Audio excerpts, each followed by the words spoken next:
All right, happy Sabbath, everybody. Today is the second week of the year 2025. We're glad to be back again. This time we're going to try to finish up a little bit in more detail the biblical principles that shows that we can prevent and treat diabetes, right? A lot of people with diabetes, right? Yeah. Okay. And it has something to do with Jacob's red lentil. You remember the story of Jacob and the red lentil? You remember that story? Right? Who was his brother? His brother was Esau. Yeah. And Esau loved to eat what? Meat.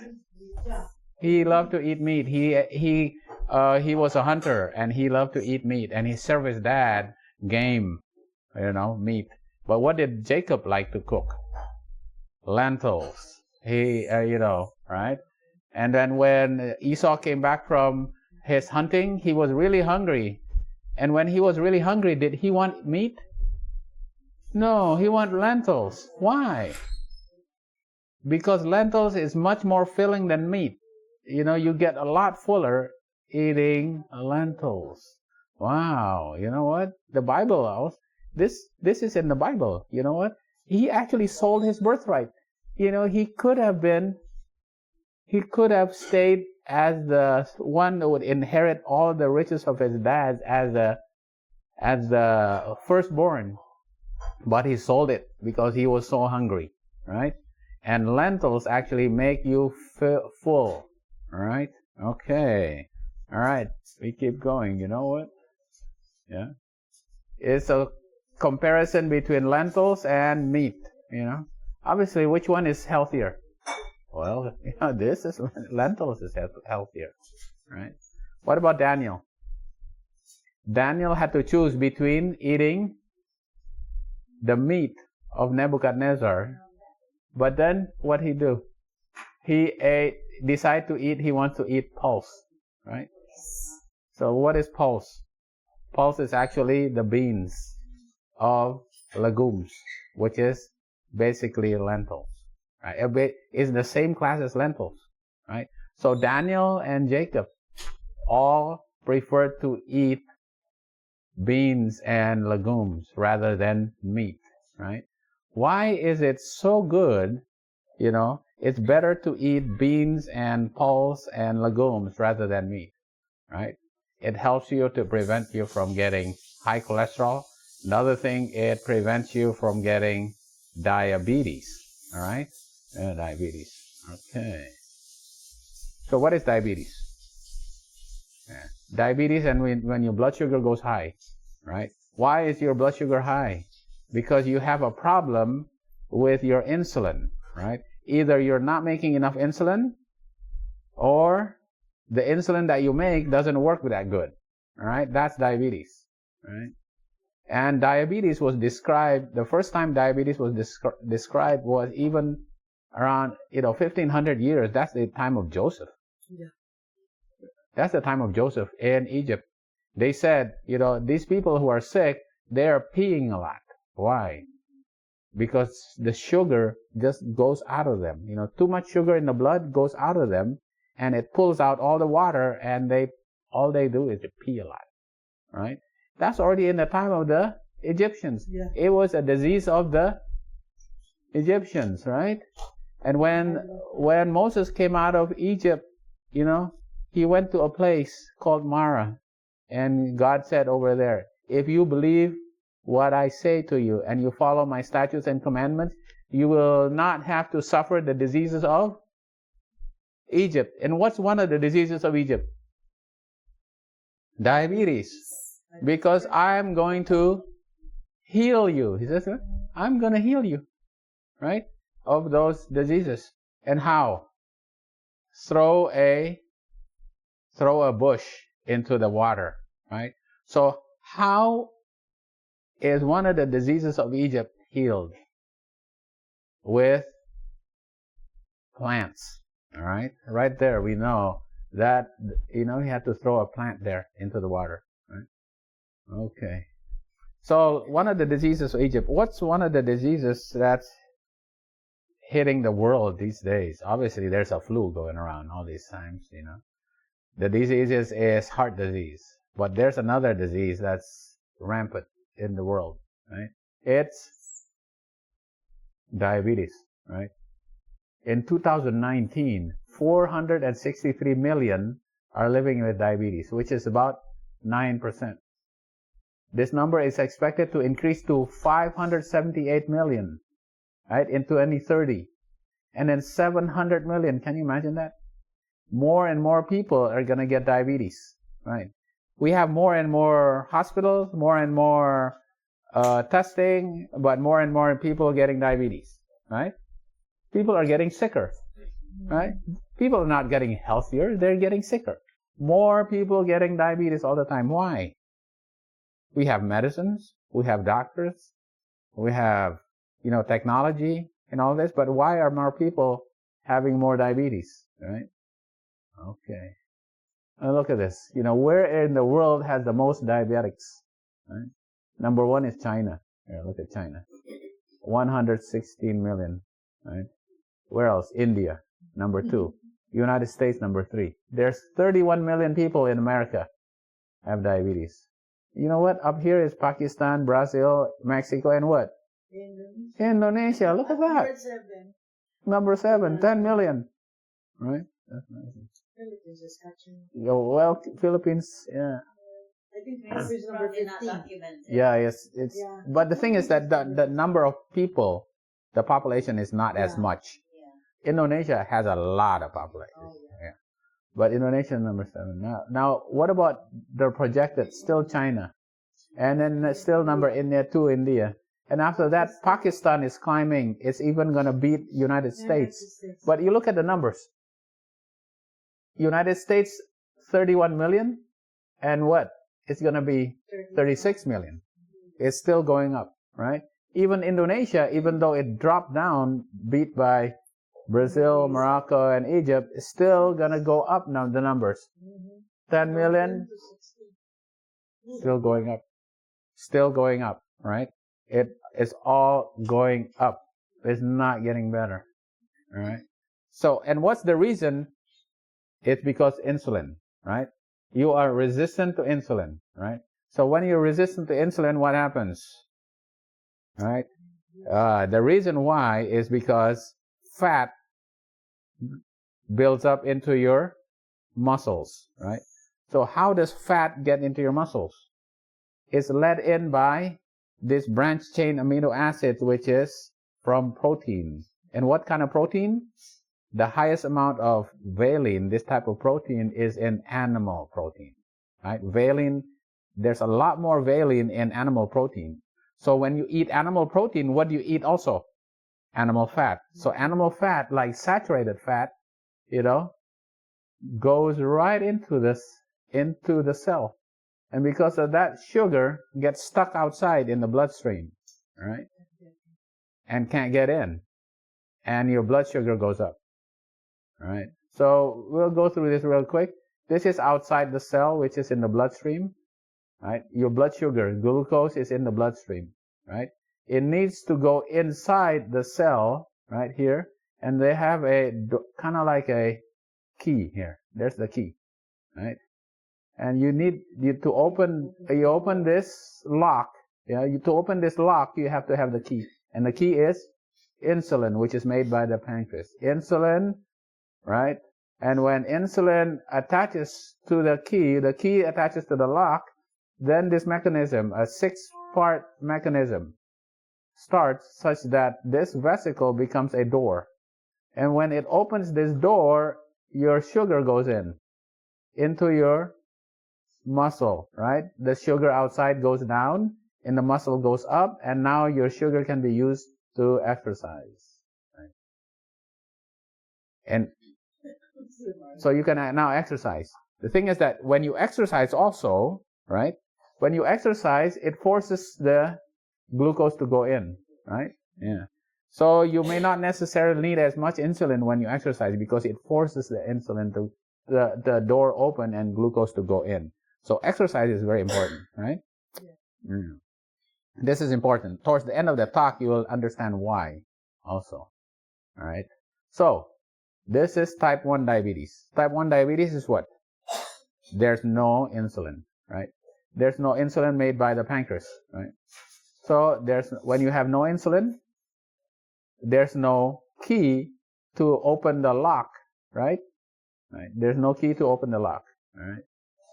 So the blood sugar just goes up, all right? Okay, let's see.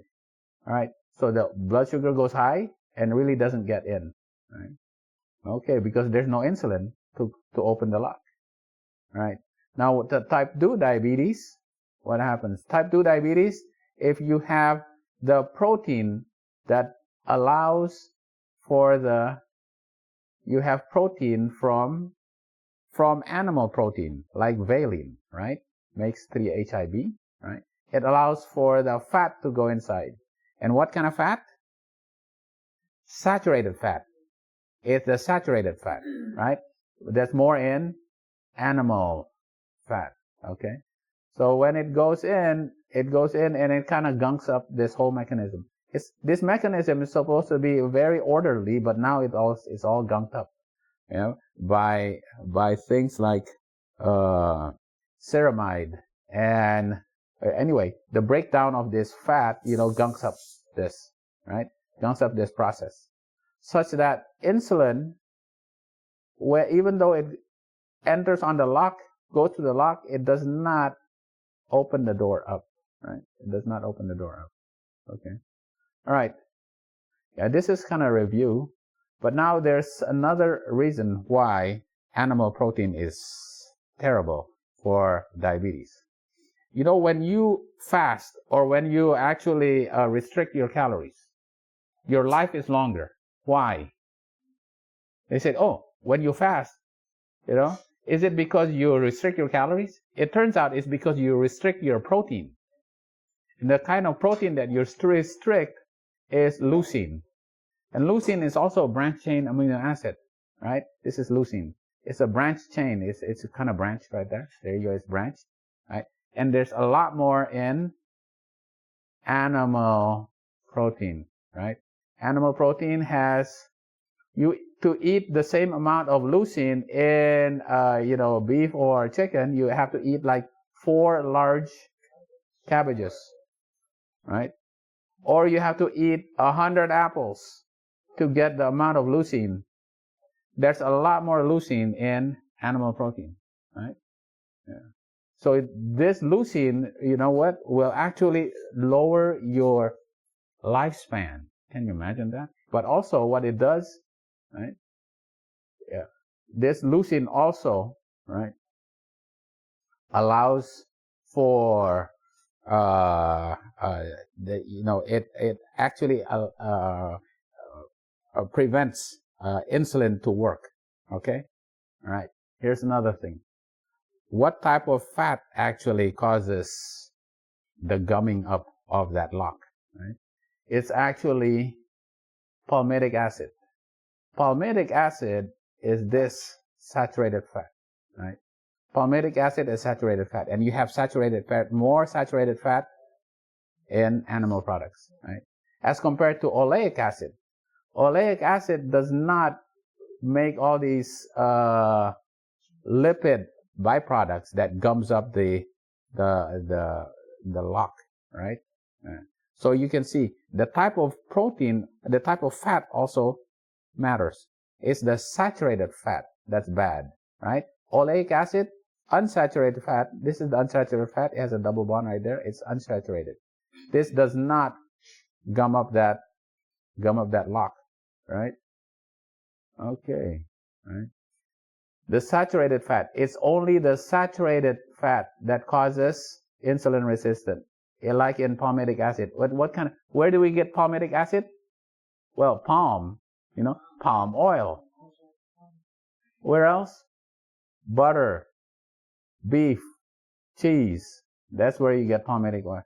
And this contributes to insulin resistance. But where do you get oleic acid? Unsaturated. Yeah, it's the plant proteins, right? avocados, nuts, right? And beans and all that. That's high in oleic.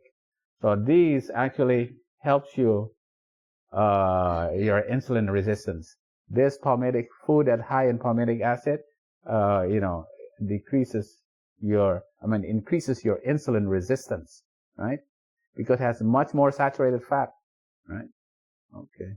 So here's all the saturated fat in there, right? And now leucine. Leucine not only causes the pancreas to overwork and eventually reduces its function, right? It makes this overwork. It also causes the receptor to be deformed, such that the insulin does not bind to it effectively, right? Increases your insulin resistance, right? So the animal protein and animal fat is what is terrible for insulin resistance, right?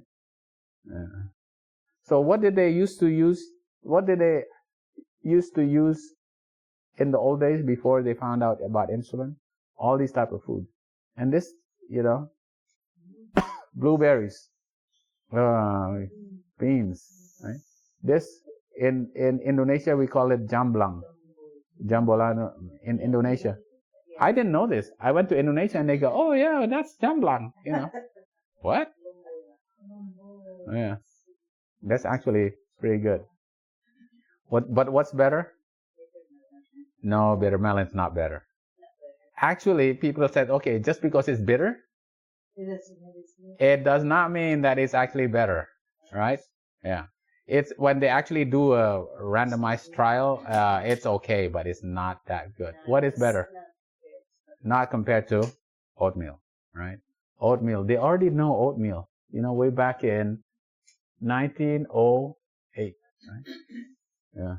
1908. They already know oatmeal is helpful.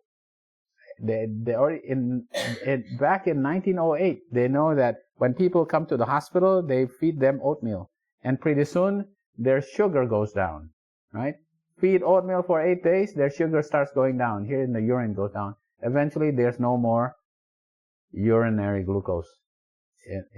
Just feeding 8 days of oatmeal, right? And then switch to oatmeal containing diet also, right?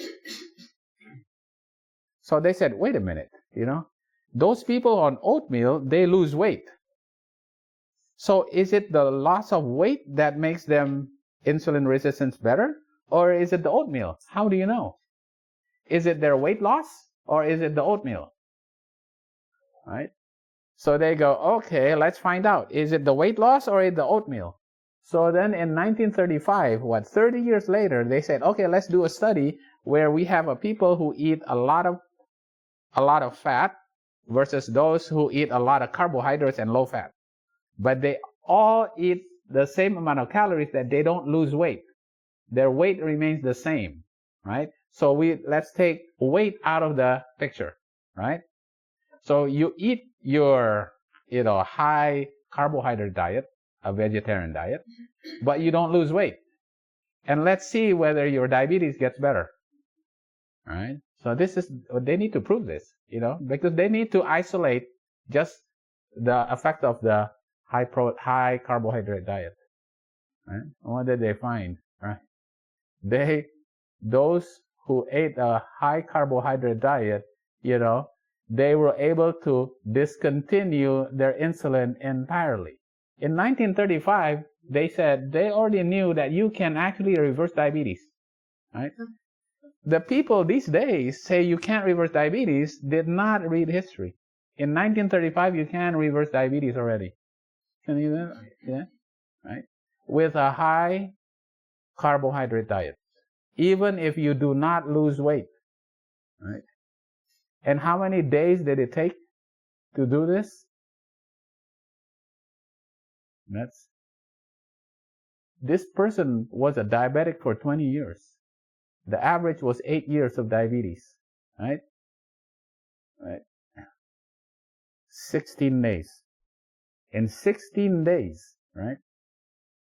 16 days on a high carbohydrate diet, right? As compared to a high fat diet. and without losing any weight, you could actually reduce your insulin requirement, right? This is with the usual diet. This is with the high carbohydrate diet, right? You reduce your insulin requirement in about 16 to 18 days down to 0. Can you imagine that? Right? Look at their weight, yeah? Okay, where's their weight? They don't have the weight here. I can't remember. Where's the weight? Oh yeah. But anyway, their weight remains the same. Okay, we'll have it on the next slide, right? But half of these people, right, no longer need insulin, from 15 down to 0, 20 down to 0, 32 down to 0. Half of these people, right, no longer needed insulin, right? Average from 26 units a day down to 11 average. So most of them they did not require as much insulin, right? Look at their weight. All their weight remained the same, right? Same weight, right? They reduced their insulin requirement, and they also, right, same weight, they reduced their cholesterol level, right? Cholesterol level all went down from 206 down to 147. They knew this already in 1936. Can you imagine? Right? Pretty amazing, right? But we kind of forgot it because we have so much medicines. We have so much medicine, but diabetes still going up. What's going on? Well, it's working. The doctors and the pharmaceutical company don't want to let you do it. You know, so for business, the doctors. So oatmeal. Why does oatmeal work? Because it's hypocaloric. You know, it's low calorie but high nutrition, right? Not high fat, because high fat has high calorie. You know, if you have a lot of carbohydrates, it's still low calorie compared to high fat, which is very high calorie, right? And you had beta-glucan. What is beta-glucan? It's the fiber. But what kind of fiber? Soluble fiber. Very important. So you need that soluble fiber. And then low in saturated fat and also low in animal protein. There you go. This is the key. The 4 keys to preventing and reversing diabetes. That's it. And that is pretty amazing, right? And you get it from oatmeal, right? And how long does it last? You eat oatmeal and then you stop, and your sugar is still affected. It still goes down for 4 weeks. Can you imagine? It lasts for 4 weeks, even after you stop oatmeal. All right. I'm going to go through this really quick. So when they said, okay, well, we have people coming with diabetes, what's the first thing they teach them? The ADA diet. The ADA diet is what? Half vegetables. Now, compared to the American diet, how much vegetables do they have on their plate? Pretty much none, right? You know, a hamburger with 1 piece of tomato and a couple of leaves of lettuce, and that's it? There's rice in it. Oh. Potato. But now the ADI diet, half of your plate has to be vegetables. Okay, that's better, right? Yeah, that's better. But then you got a quarter of it is actually fish and animal protein. Yeah. Well, that's better than a hamburger. Yeah. So is this better than the standard American diet? It is. Yeah, it is still better than the standard American diet. All right, and this is it. This is the picture of it. All right, this is still better than the standard American diet. Okay, all right. Yeah. So when I look at this, I go, yeah, where's the oatmeal? There's no oatmeal. This is terrible. This is terrible. All right. Okay. So this is what happens. When you're on an you're on a diabetic diet. You stay on a diabetic diet, all right? Okay, this is what happens when you're on a diabetic diet, right? Oh, the function of your pancreas goes down. Over 6 years, it continues to go down. You are on a diabetic diet and your function still goes down. This is the name. This is the This is the line right here. So what happens, let's say, okay, you're on a diabetic diet, right? Let's take some glipizide, right? Take some glipizide. You know, the function goes up after you take that glipizide. But then what happens? Then it goes down again. Because that glipizide is making your pancreas work harder. And then eventually it gets tired also, right? So it still goes down. And then let's say, okay, let's give you metformin. You give metformin, what happens? It still goes down. It makes your pancreas work harder. And it gets tired. And eventually the function still goes down. And when the function goes down, you need more medicine. And when you need more medicine, all the diabetic related events, macrovascular, right? Microvascular, your eyes, your nerves, right?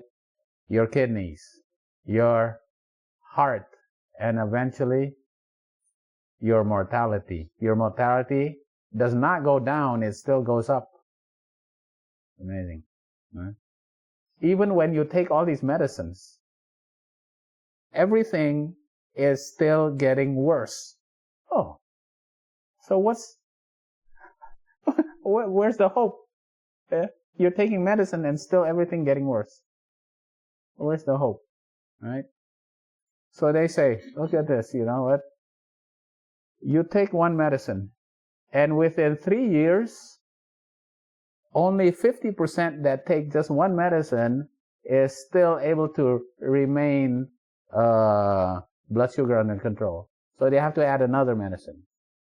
And by 9 years, only a quarter are able to remain on one medicine. They have to add another medicine, Ozempic.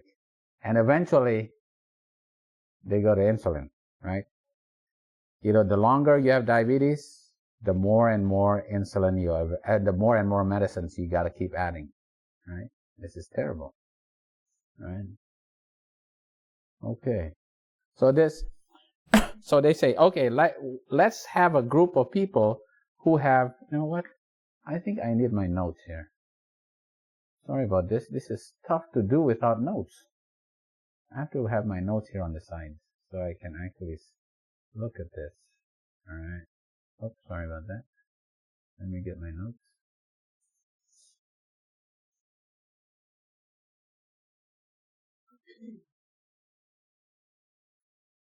All right. There's my notes. Okay. So they say, let's have one group of people who are given intensive treatment with medications, right? And another group of people who are not given intensive treatment. You know, one, they said, we got to get your hemoglobin A1C less than 6. Another one, not so intensive, just regular, you know, not. So they said, okay, which one does better, right? So when they worked really hard to try to get their hemoglobin A1C down to normal, less than 6, right? It increased their mortality. When they use all the medicines they have to get their hemoglobin A1C down to normal, more of them die. They have more hypoglycemic events, right? They gain more weight, right? This is pretty amazing, right? You know, intensive glycemic treatment did not reduce the risk of advanced measures of microvascular. They still got microvascular complications. They still got eye complications, kidney complications, right? And nerve complications. And they increased the total mortality of cardiovascular disease. If you really try hard to control your diabetes, you actually die quicker. Oh, this is terrible. Now, this is why.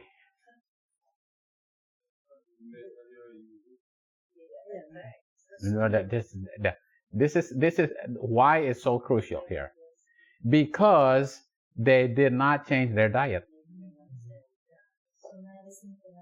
So they do everything. They just want to take medicine just to bring their hemoglobin A1C to normal, but they did not change their diet.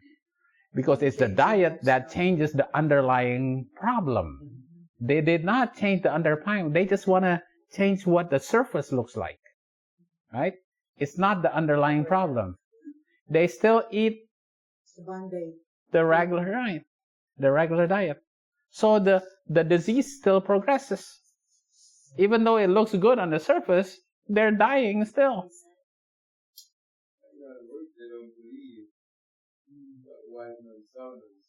Yeah. Be careful when you sit down to eat. Don't put a knife to your throat. They said, nah, let you eat it. Let's give them a medicine and eat all that pork, eat all that Yeah. and all that stuff. Just give them some medicine. Yep.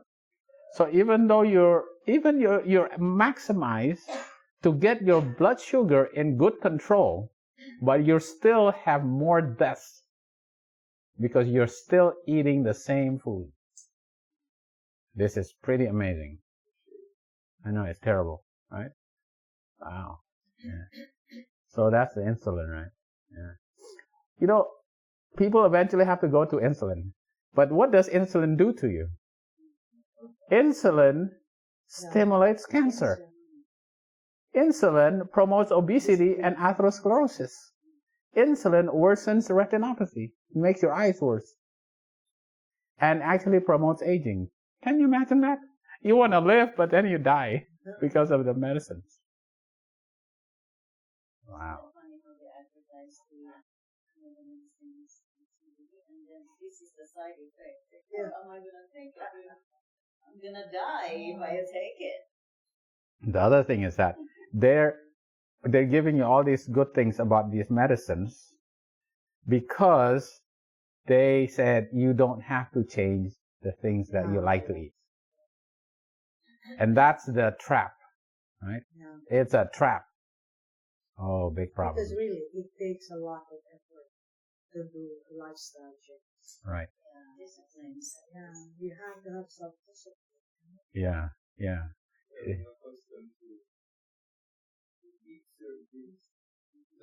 Recently, I decided to cut my business, go on a strict raw food diet. Because raw food, and then I was on it, and I said, wow, I miss certain meals. I eat healthy. Right. Just raw alone. Yeah. After a while, I said, It gets old. It's tough, huh? It gets old. I remember the toast bread I used to eat. All I'm eating now is no gluten, just. Yeah. And I load after my toast bread. I love bread, But I can imagine me loading just after toast bread. What about those people that are accustomed to the nice steaks and piece of, pork chops and all that stuff? It's. They can't give it up. It's hard. Yeah. Yeah. Give fighting the flesh. Literally fighting the flesh. It is. It's terrible, right? Yeah. All right. So this is what happens, right? You have these people.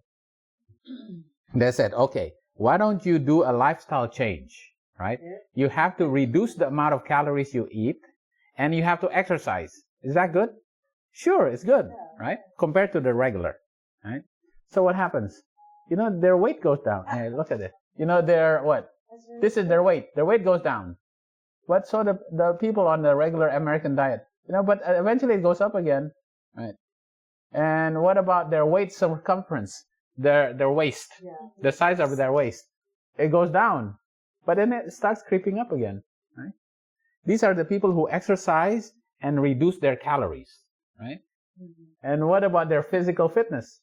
Oh yeah, their physical fitness goes down, but eventually it drops down, right? Right. And what about their hemoglobin A1C? Hemoglobin A1C goes down, but then it starts creeping up again. But overall, it's good. Although, like a 6% improvement if they exercise and they reduce the amount of calories they take. right? But what about the rate of death? It is no change. So even though they exercise and they reduce the amount of calories, they're still dying at the same rate. To the point, look at their death rate. Is no change. To the point that the study had to be stopped because it said people are dying at the same rate. Right? We have to stop this study because it's not improving your mortality. Why? Because they ate the same food. But it's the less calories. It's only less calories. Oh, okay. And I thought it's this intensive lifestyle. Right, the lifestyle. Yeah, this is very. You have to read the study very carefully. Okay. Their lifestyle is reducing calories. When you say reducing calories, you eat less, but you still eat the same food. And their death rate is the same. Just less quantity. Eh? It's pretty amazing. Somebody did a surgery to treat the. Yeah. They thought that they were going to be all right, but eating the same food. And they die eventually the same way. And God, they're eating the same food. This is very, very important to know. It's The quality of the food. You know what's so sad? In the hospital, they are promoting the surgery. Oh yeah. You know what? You wanna? Bariatric surgery, there, bold letter. That's still gonna make more money than you do. Oh, exactly. Hey, where's the money if you promote broccoli? No. You know. You're gonna get a side job. Promote broccoli, you go hungry. The hospital lose money, right? Exactly. Intensive lifestyle intervention did not reduce the risk of cardiovascular morbidity and mortality. Intensive lifestyle intervention. See, it's lifestyle is exercise and reducing calories. That's lifestyle. Yeah, that's very nice. But you have to read between the lines. Oh, did they change the quality of their food? That's the thing. Not the quality. So they say, oh, that's good. It's good. You lost some weight. You lost your circumference, your hemoglobin A1C, but you're still dying at the same rate. Pretty amazing. All right. Okay. All right.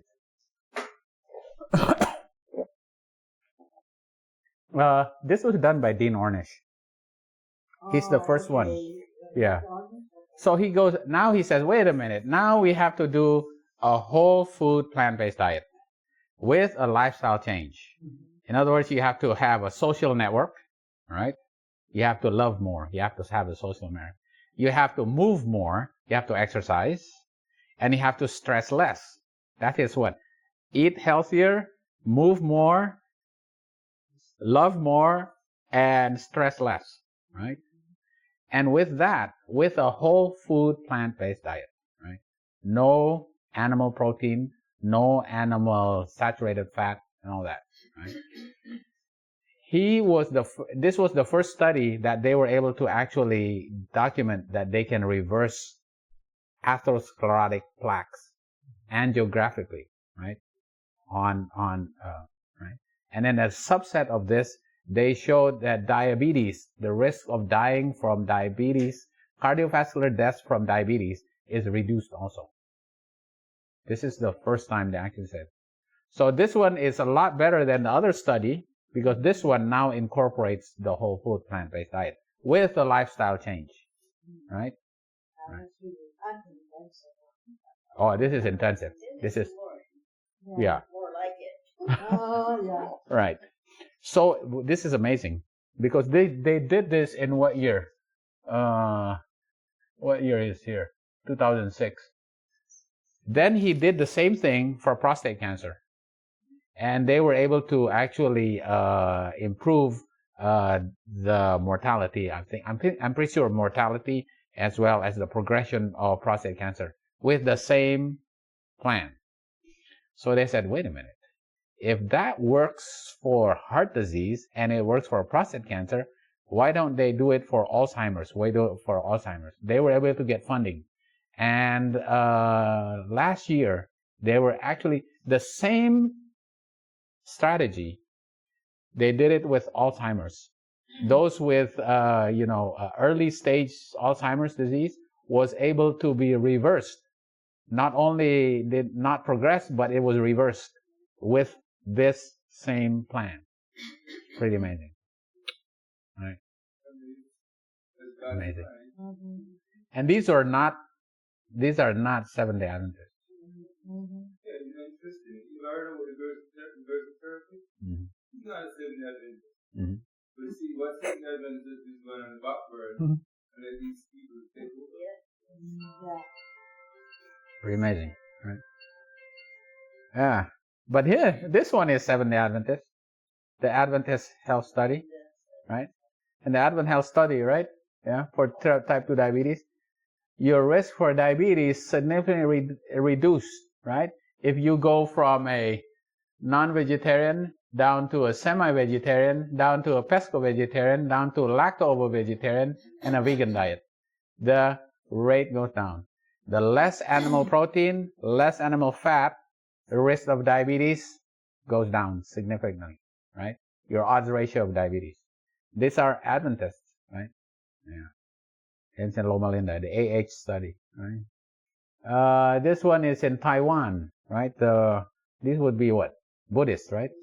The Buddhist, right? In the Buddhist, the omnivores versus the vegetarians, right? Right?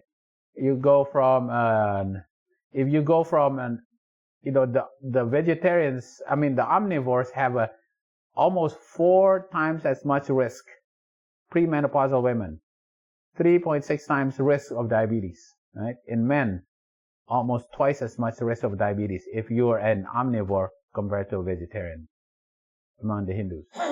And then if you cut off meat, right? So if you're an omnivore and you cut off meat, right? Your risk of diabetes, your risk of diabetes goes down 50% for men.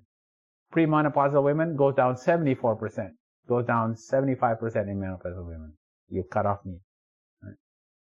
This are that's in Taiwan, right? This is in India. A lot of them are Hindus, right? They found that eating legumes, right?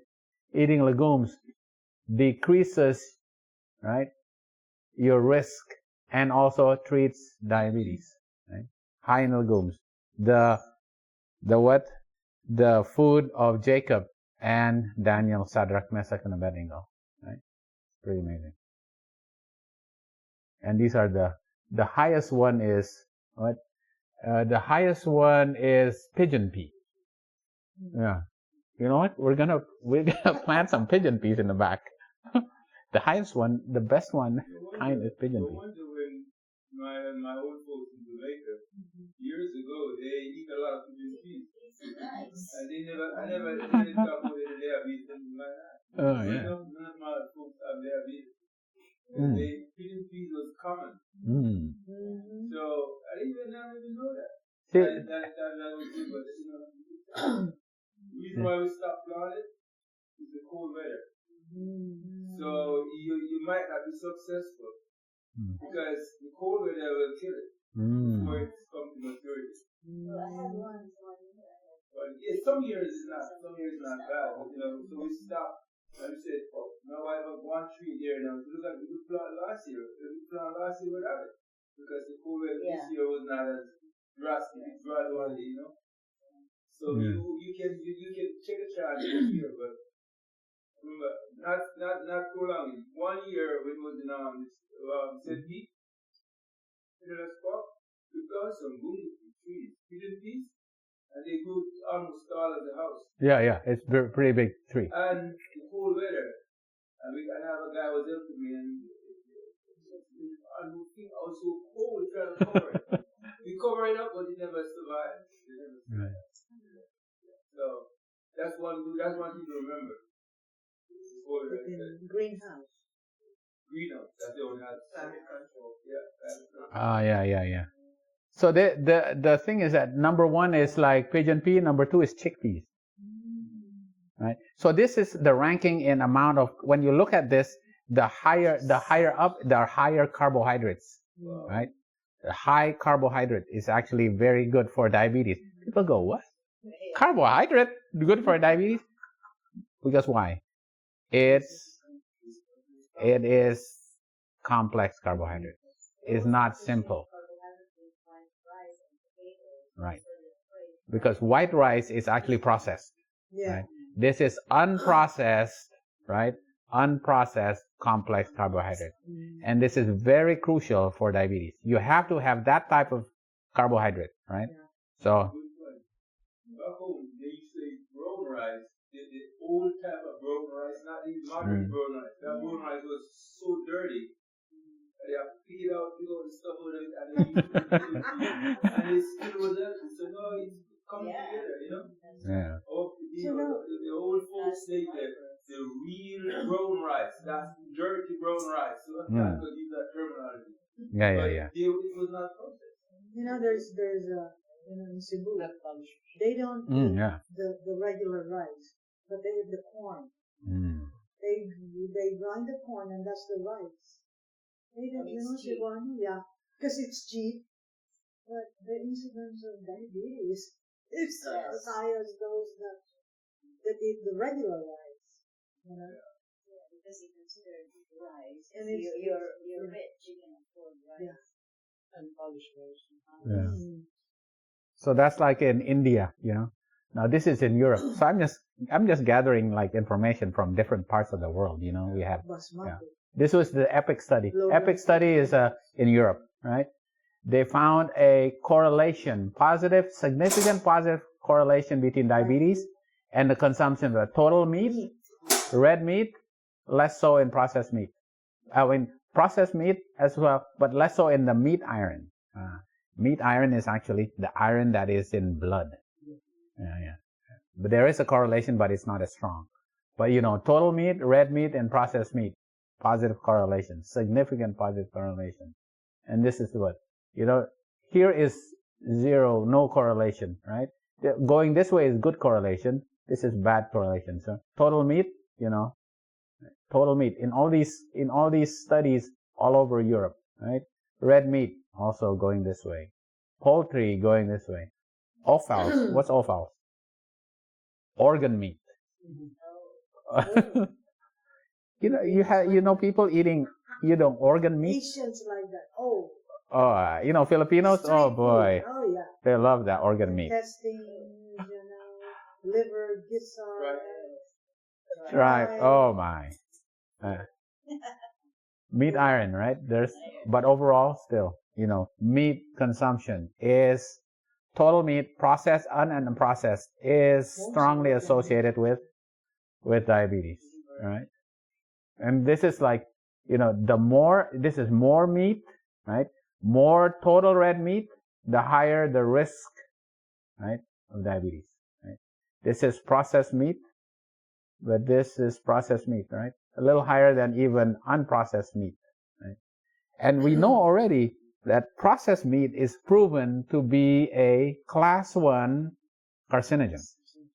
Processed meat is already proven to be class 1 carcinogen. If you eat it long enough and you live long enough, you're going to get cancer, right? But not only that, you're going to get diabetes as well. That increases your risk. Pretty amazing, right? This is in the European studies, right?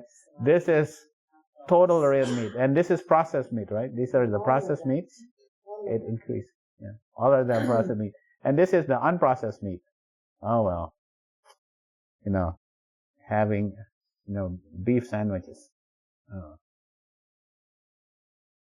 All right. So what if you eat processed meat, right? And substitute total red meat for fish? Well, your risk even gets higher. Right? Going this way, it goes higher. Right? But if you switch with the dairy, your risk gets better. But the best the best thing that you could do is replacing 1 serving of your red processed meat or unprocessed meat with nuts, legumes, and even dairy, right? Because it reduces your risk. And the best one of all to reduce your risk of diabetes is replacing your red meat with nuts and legumes. Nuts and legumes. Nuts and legumes, right? Nuts and legumes, if you trade 1 serving of your red meat with nuts and legumes, you reduce your risk, right? 25% of diabetes. Right? Yep. Nuts and legumes. Right. That's the Daniel diet, right? What about eggs? All right? Okay, eggs. They notice that there's a lot more people getting fat in China, and a lot more people getting diabetes in China, as well as there's an increased amount of egg consumption. So they found that egg consumption is increased with diabetes, especially in women. Those who eat less than 2 eggs have, basically 1. 1 means there's no association. But if you eat 2 to 6 eggs, you have 75% increased risk, If you eat more than 1 egg a day, your risk is like 2 1/3 times as much, more than twice the risk of getting diabetes, right? But in women, it's even higher, right? It's even 3 times as much. Eating more than 1 egg a day increases your risk of diabetes between 2 to 3 times, right? This is in China. They found this out in China, right? And it's a stepwise progression. The more eggs you eat, the more risk of diabetes, especially in women. What about in America, right? Your risk is increased, right? If you eat more than 7 eggs per week, more than 1 egg a day, your risk is increased 60%. It's 1.58. It's 60% risk, right? If you eat less than 1 egg a day, your risk is only raised a little bit. Right. It's not only the fat in the yolk, but also the protein in the white. Remember valine and leucine? So people will always ask me, no, is it okay to eat just the white of the egg? Still a problem. Because the type of protein, the white of the egg is high in valine and leucine, branched-chain amino acids. The type of amino acid ratio, right? Remember that ratio, is very high in animal protein, High levels of consumption are associated with increased risk of type 2 diabetes. Look at this, 77% increased risk, 60%. For women, I think for women even higher, 77%. For the general population is 58%. 58% high risk of diabetes. Eggs, right? Eating eggs, right? Okay, there's another one that increases your risk of diabetes. Is pollution. Pollution increases your risk of diabetes, right? How are we going to escape pollution? Persistent organic pollutants, right? Persistent organic pollutants like dioxin. What is this? Polychlorinated biphenyls. That's PCBs. And organochlorine pesticides, right? It causes pollution, right? All these pollutions increase, it causes insulin resistance, increase your LDL, increase your triglycerides, and your blood pressure, right? And these pollutants increase your risk of developing type 2 diabetes. Pollution. That's a good question. It's everywhere, right? It's everywhere. Now, how did they figure this out? How did they figure out that pollution actually causes more diabetes? In those Vietnam War veterans who came back, there's Vietnam War veterans who actually worked on the airplanes who dropped Agent Orange. Have you heard of Agent Orange? Yes. It's a pesticide to kill all the vegetation in Vietnam, right? To fight the war, they kill the vegetation. This is terrible. The Americans fought a dirty war, right? This is terrible, right? But what they found was these airmen that handled the Agent Orange and dropped it over Vietnam, when they came back home, compared to the same veterans who were there at the same time and did not handle Agent Orange, had much higher risk of diabetes. Glucose abnormalities, 40% higher, right? Prevalent diabetes prevalence, 50% higher. The use of oral medications, wow, 2 times higher, right? The onset of diabetes is quicker too. And the insulin abnormalities, 3 times higher. Adverse reactions between dioxin, these pollutions, right, with those who are exposed to it, even when they came back. It's terrible. And then they also die themselves with diabetes eventually. What? Yeah. Because you're killing innocent too. You're not only killing the soldiers, killing the civilians.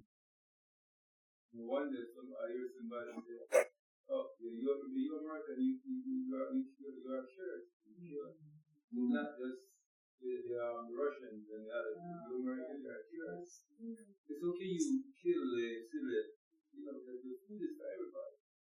That's what they're against war. War crimes. So American comes war crimes. Amazing. Yeah. But then they actually suffer themselves, those who dropped it. The one who in the fire. They died themselves. I mean, not died. Yeah. Die of the heat. Right. And all these pollutions, persistent organic pesticides and these PCBs, where do they end up in? In the ocean. All of them end up in the ocean. And they do not break down. They're persistent, right? They remain there. And they build up in the fish, right? Even the freshwater fish. What is the solution? Farm. What is the antidote to that? That's why we need to detox. Some people that need to twice a year. In other words, the toxins are there, and you need to detox your body.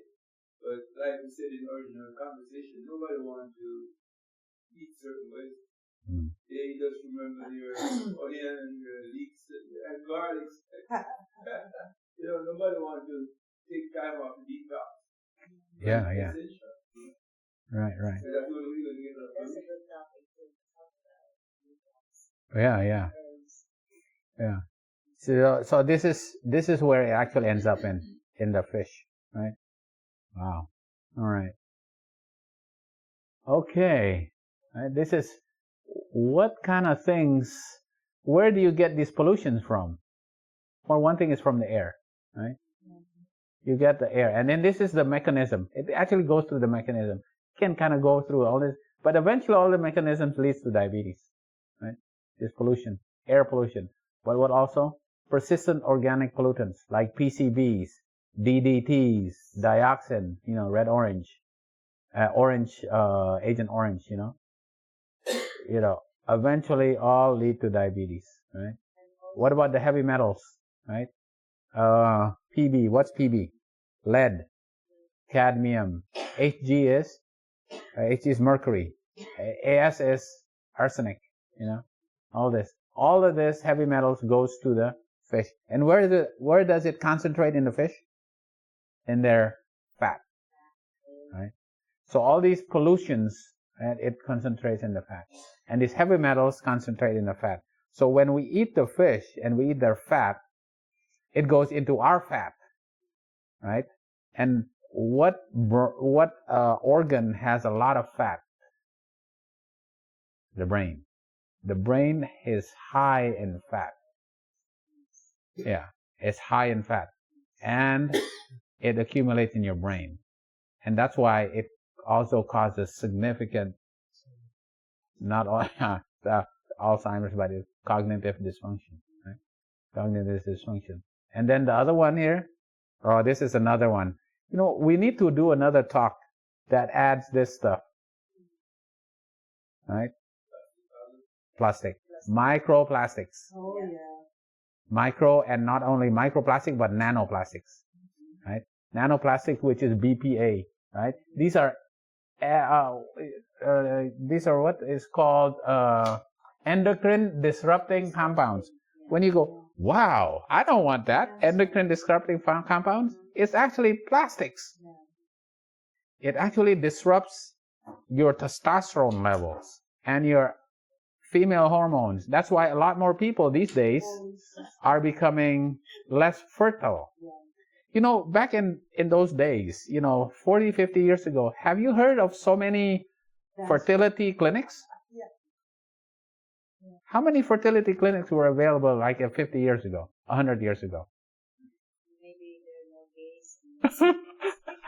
No, there's a lot more fertility clinics. A lot less people are fertile these days.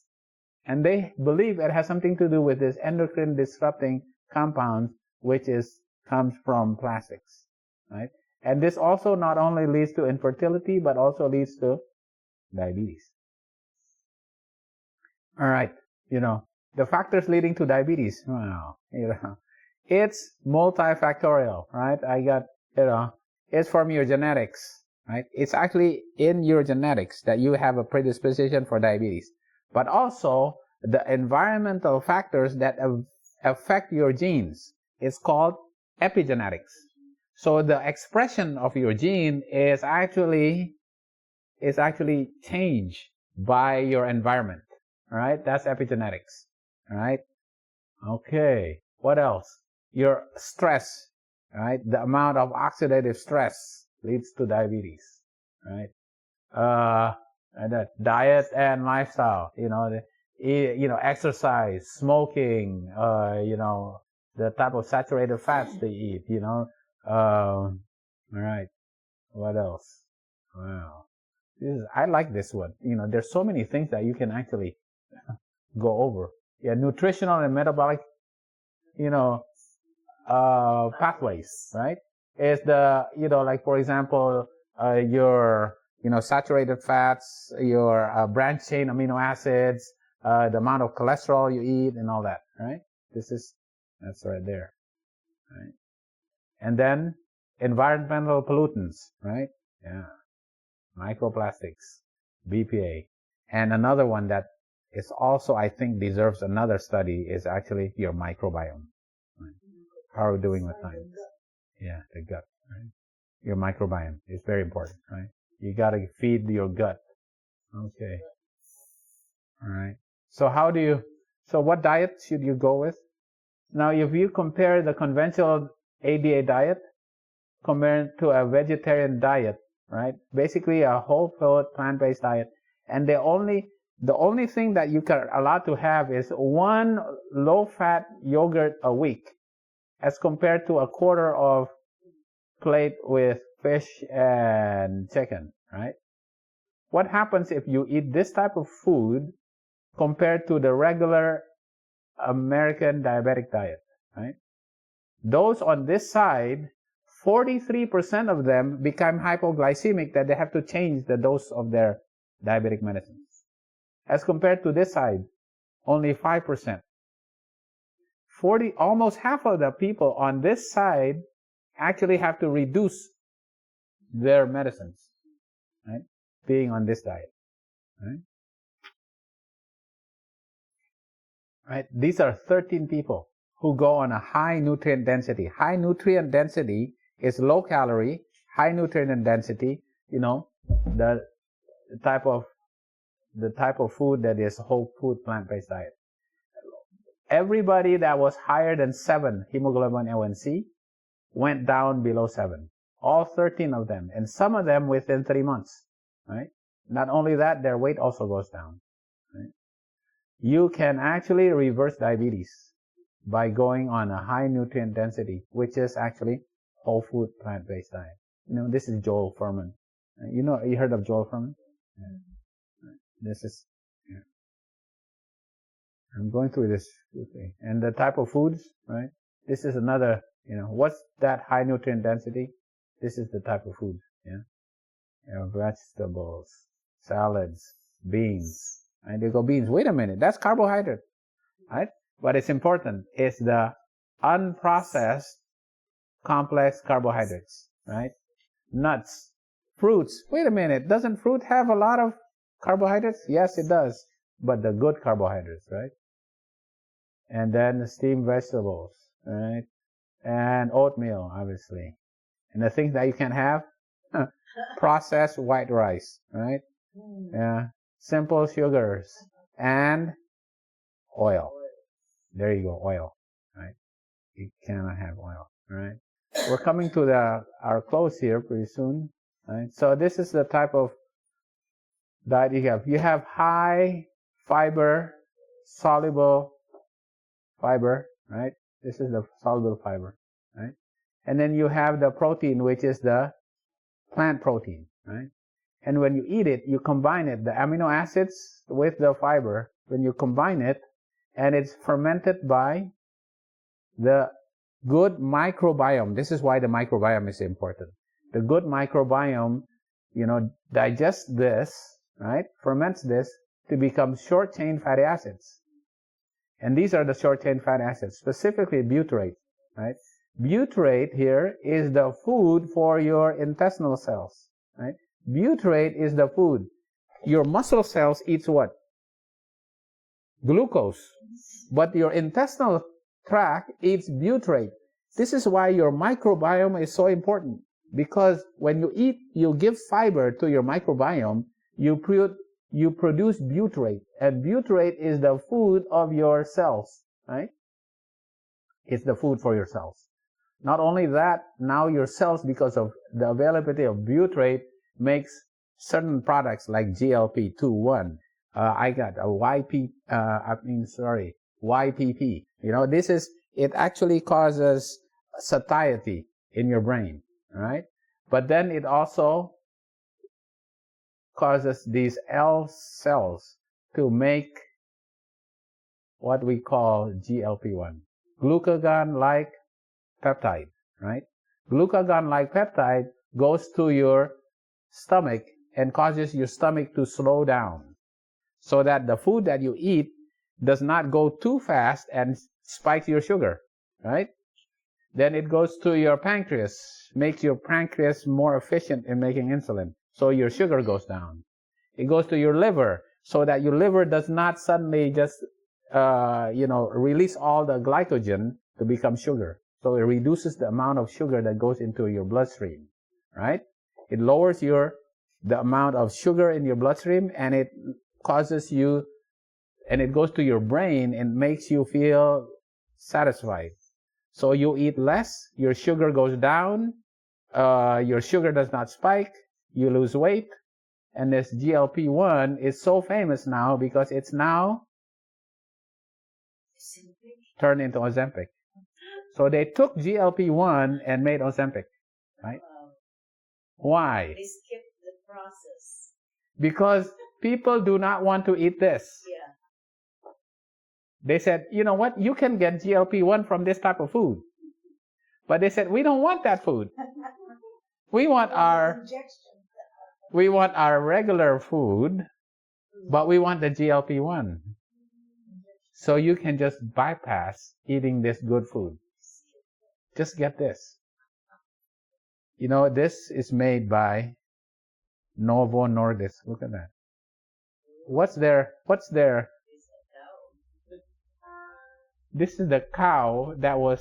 That's an Egyptian cow. Yeah.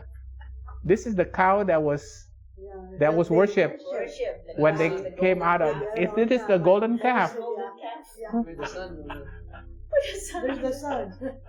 Can you look at that?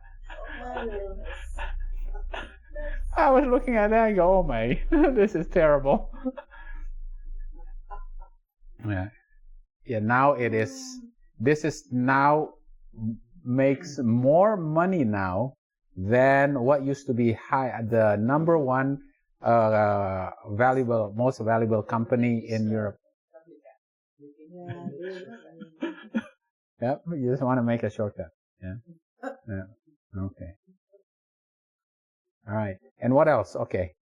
What else also increases your, decreases your insulin resistance? Flavonoids. And where do you get your flavonoids? Antioxidants in anthocyanins, which is blueberries and apples and pears, right? Blueberries, apples, and pears, right? It reduces your risk of diabetes, right? 23%, right? And then it reduces your insulin level by 15%, right? Having anthocyanins, especially from blueberries, apples, pears, and all that. Now, if you want to reduce you could either eat blueberries, right? And reduce your insulin by 15%, or you can walk 1 hour a day for a whole week. If you walk 1 hour a day for a whole week, you reduce your insulin by 15%. It's the same amount. This is incredible, right? All you do is just eat blueberries, right? That's why in the morning, it's probably better that you eat flax with barley oats, which symbolizes Jesus, who is the first fruits of them that are slept. That's why you have to eat your barley oats with the first fruits as your breakfast plus flax. I made this for Indonesia because they don't have blueberries that much. I said, well, eat your jamblang, right, with your oatmeal with flax, right, in the morning. Not only to prevent diabetes, but to actually reverse diabetes, right? Because, even in the Bible it says, Ellen White says, your food is reeking with fat. And in the Bible it already says, God expressly forbids you to eat animal fat. Wow. I don't know why, it took us so long just to get here, but that should have been the introduction. God says what? No animal fat. That should have been the beginning, No animal fat, right? All this animal fat just brings you a variety of difficulties and diseases upon human beings. Animal fat and blood. All right? Wow. Terrible, right?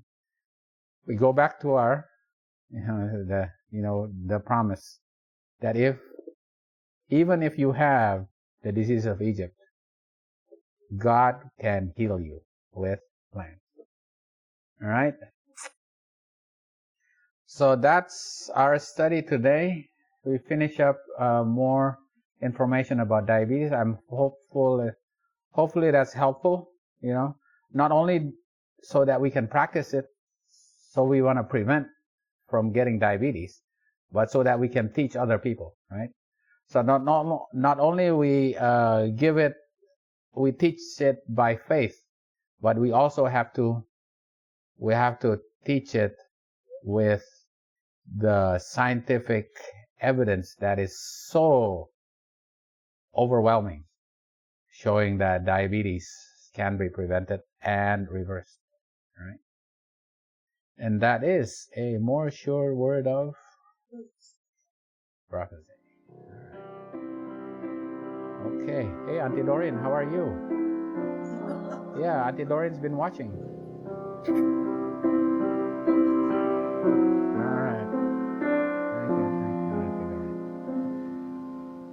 Okay, let me finish this. All right, animation, and now I'll stop.